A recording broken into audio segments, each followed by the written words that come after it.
Well, hopefully mararating ko pa yung more than 5 years. Ang ang gusto ko lang kasi, ang plano ko lang kasi may one or two terms, okay na ako do'n. Ayoko naman na mawala sa mundo na nagtatrabaho pa. Gusto ko na rin mag-visit kung minsan.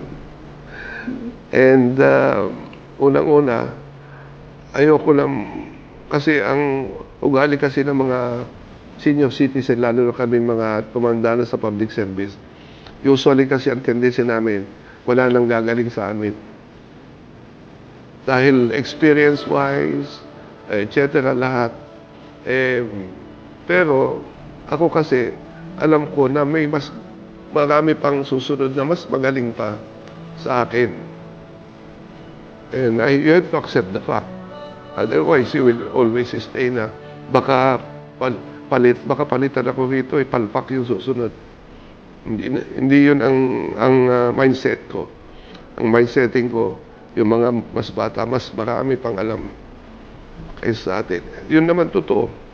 Nature yan. Yung mga thinkers noon, yung pag-iisip nila ngayon, high school lang.